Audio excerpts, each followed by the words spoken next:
We will continue on with section 3.7 in multiplying polynomials.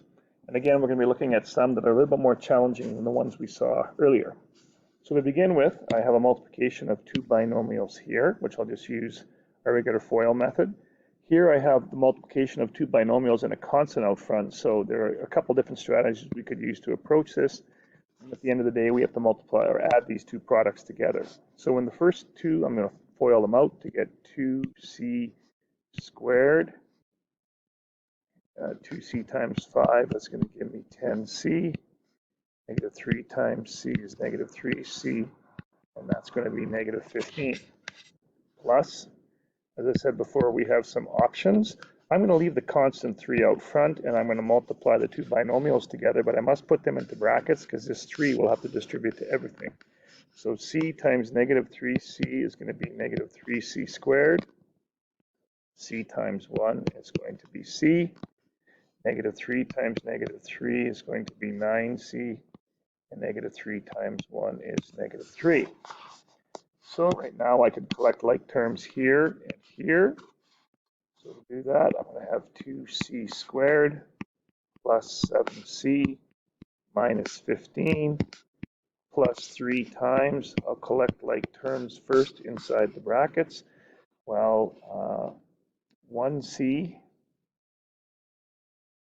and 9c is going to give me 10c, subtract 3. And now I'll distribute that 3. So I have 2c squared plus 7c minus 15. Distributing the 3, I get negative 9c squared plus 30c minus 9. So 2c squared minus 9c squared is negative 7c squared. 7c plus 30c is 37c. And negative 15 and negative 9 would be negative 25, and there would be your final expression. All right, this one here again looks a little bit more challenging. Okay, so we have a trinomial times a binomial subtracted a binomial squared, and you have to be careful about this binomial squared behind the negative sign, because this negative has to apply to the whole product of that binomial squared. So let's multiply the trinomial by the binomial, and this is going to give me 6x squared minus 12x plus 2xy minus 4y, and then minus 2x plus 4. And now I'm going to subtract the product, and I'm just going to rewrite 3x plus 2y and 3x plus 2y up here, and then we can multiply those out just to save us a step. So 3x times 3x is going to give me 9x squared. 3x times 2y will give me a 6xy. 2y times 3x will give me another 6xy. And 2y times 2y will give me a 4y squared. Now I have to distribute this negative to that whole polynomial, and then I can collect like terms. In this area here, I do have a few like terms that I can collect. I can collect negative 12 and negative 2, so let's do that. So I have 6x squared, negative 12x and negative 2x is going to be negative 14x. And then I have plus 2xy minus 4y plus 4. Distributing, I'm going to get negative 9x squared. If I was to add 6xy and 6xy, that would give me 12xy. And if I distributed the negative sign, that would give me a negative 12xy. And 4y squared times a negative is going to be negative 4y squared. Now, in the last step, I'll collect like terms. So 6x squared and negative 9x squared is going to give me negative 3x squared. I only have negative 14x, so that guy is by himself. I have a positive 2xy and a negative 12xy, so that gives me a negative 10xy.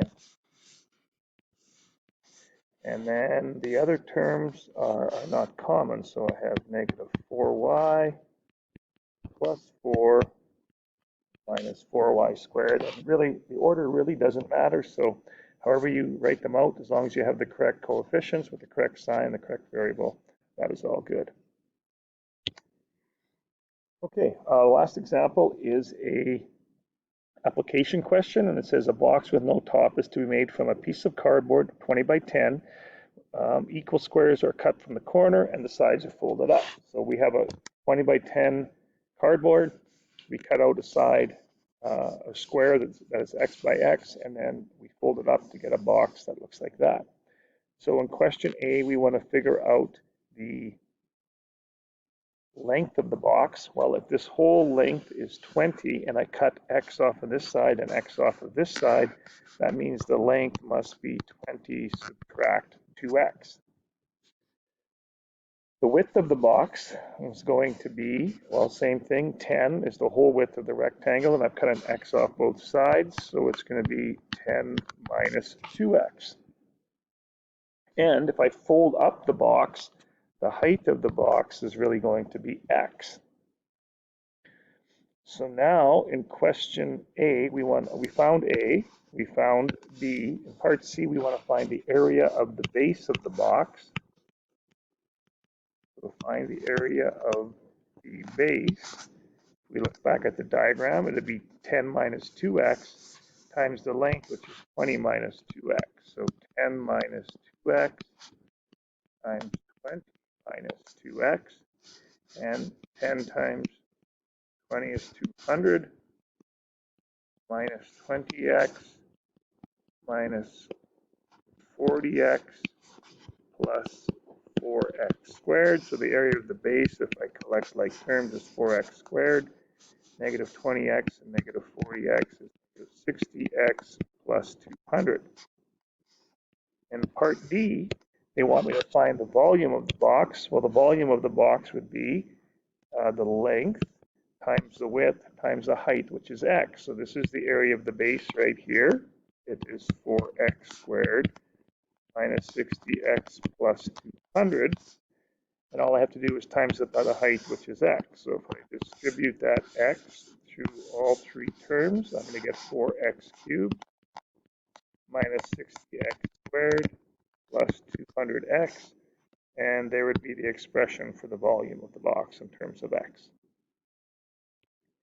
Okay, here's the last problem, a set of problems for you to do. And I know this takes a little bit of time, but we need to practice to get better at this. So give those a whirl and make sure you do all of the questions.